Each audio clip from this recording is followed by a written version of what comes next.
係咁網友嗱，今日香港嘅美國股市又再下跌，嗰個下跌嘅原因咧就係因為咧蘋果宣布嗰單嘢咧，真係令人咧非常之失望。我估唔到蘋果添曲啊，可以係無能得咁犀利。你知啦，呢個 Apple Intelligence 咧係2年前宣布，係3年前宣布，結果呢3年咧乜都做唔到，乜都做唔到。話整合落 Siri 嗰度咧，就其實整合唔到落 Siri 嗰度同 ChatGPT。咁而家咧宣布一個新嘅計劃，佢就提供嗰啲功能，嗰啲功能係乜嘢咧？人哋一早有嘅嘢嚟嘅，即係譬如可以直情 Siri 就可以同你問答啦，佢又記得你以前啲嘢啦，又可以幫你調啲相出嚟啦，幫你叫你去睇下 email 啊嗰啲咁嘅嘢啦。都係已經人哋有咗2-3年嘅嘢，而呢個咧人哋已經進入一個新嘅境界，全部咧去到 agentic 嘅境界，但係咧佢只係今次喺個開發者大會咧就係公佈呢，只係公佈一樣咁樣嘅嘢出嚟，公佈一樣咁嘅嘢出嚟咧，你已經落後人哋3年。最大鑊嘅咧就係咧，佢仲唔可以話俾你聽幾時有喎？佢話有一啲 feature 咧就短期內有啲咧仲要等喎。哇！咁你即係落後人哋4-5年喎，你點搞咧？而最大鑊嘅嘢唔係咁，佢仲要排除咗大部分嘅手機，佢係俾一個規格你咧，嗰個要125嗰個 unified memory 啊，嗰個記憶體要好強，個晶片要好強先得啊。咁結果咧，佢20幾部 appliances 咧，就大概排除咗13億度。咁呢個咧就令到人哋好失望。不過呢個唔係我主要講嘅嘢，不過我講開就講。結果今日個股票跌嘅咧，令我又擔心啦。呢個就係，但係我覺得呢個係我唔再講個股票嘅策略嚇。咁因為唔俾咗50蚊美金嗰啲人會嘈。咁呢個就係我講有一樣嘢令我好唔開心、好擔心嘅。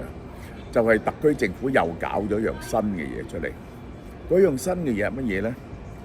而家咁，當你被控任何罪名嘅時候，呢一個特首係可以出一張證明書，嗰張證明書咧話呢件案咧係涉及國安嘅，咁咧就無論呢件案發生喺幾時，佢都係當國安法處理。哇！我一聽咧真係〜汗毛都凍晒，呢個點解咁大鑊咧？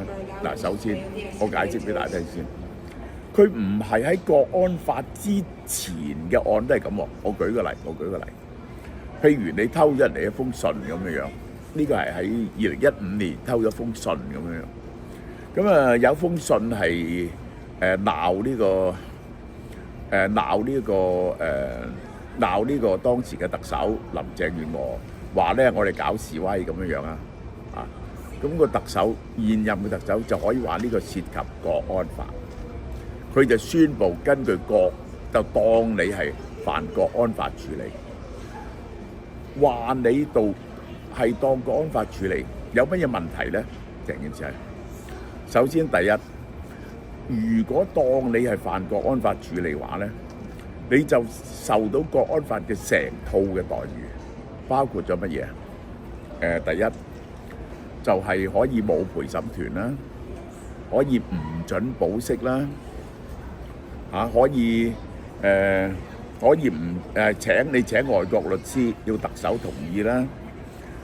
你坐監冇假期啦。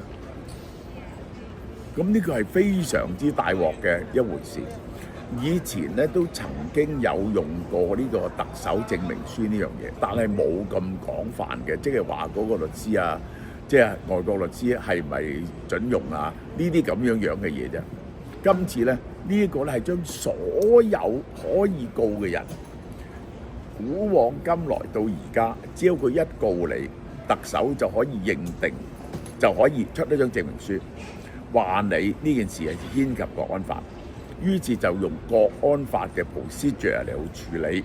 你知國安法 procedure 好大鑊，仲包括埋指定法官啊，即係呢啲咁嘢。雖然最後未必根據國安法嚟判，佢仲可以根據偷信嚟判，唔係可以當你犯國安法。但係你都知啦，如果尤其是指定國安法官，呢單嘢係幾咁危險啦。呢個第一點。第二點咧，呢個係完全荒謬嘅嘢。點解咧？因為咧特首咧，佢雖然又話要話你真係有理由相信你犯國安法，然後先至可以特首出呢張證明書。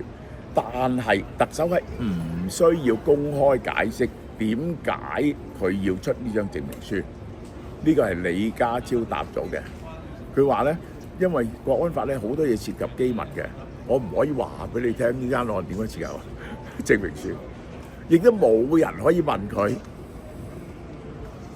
佢話係就係。當你寫咗1萬條嘢喺度，然後咧你就話寫咗1萬條，然後咧就譬如我話，然後咧你就要問我單方面決定。假如係你唔可以問我唔需要解釋俾你聽個理由，而冇得上訴，咁你寫嗰啲嘢咧全部係廢嘅，係據聞嚟嘅，因為就喺我一個人嘅心目中認為呢單嘢係點，你就唔知道我嘅動機係點解。係有理由定冇理由？呢一個咧就喺呢個 common law 非常重要嘅就係監察權同埋推翻權。如果係不可以被監察、冇透明度同埋不可以被推翻咧，呢個咧係一個完全徹底獨裁嘅權力，而佢係可以落去每一個人嘅身上，即係咧，即係我舉個例啦，即係最嚴重就係佢只要炮製你嘅字。佢就話你告你一條呢個喺電腦度曾經鬧過特區政府，佢先告你呢個咁嗰年未有國安法啦，佢就告你呢一個不正當使用電腦罪名，然後特首出呢張證明書，話呢個牽涉到國安法，就比照國安法處理，你就可以喺2015年。未曾有國安法、未有23條之前，做咗某啲嘢，就可以被判10年8年。喂，呢個真係令我毛管都凍晒。即係喺咁嘅 situation 之下，即係我問你香港啊，仲有邊個會覺得有安全感？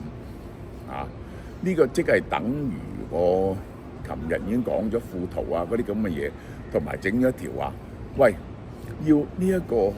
美國又要限制，即係香港人唔準投 SpaceX， 咁係唔係又會唔準呢個香港人去海外投資要佢批准呢？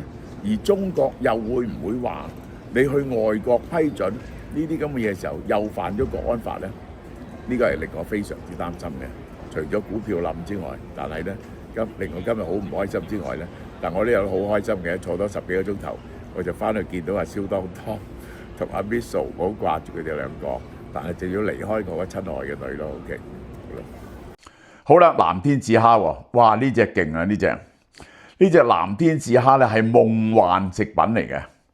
佢隻蝦原身咧，你見到佢咧係藍色，然後個尾咧係慢慢轉黃色。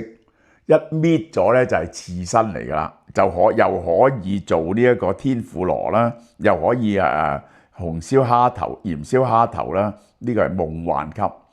咁而家6月嚟咗一啲，呢個就係藍色嘅試食價，1公斤298蚊，係非常之抵嘅呢隻藍天使蝦。咁就係唔可以送貨嘅呢個嘢，你係自己嚟，即係保證你衞生。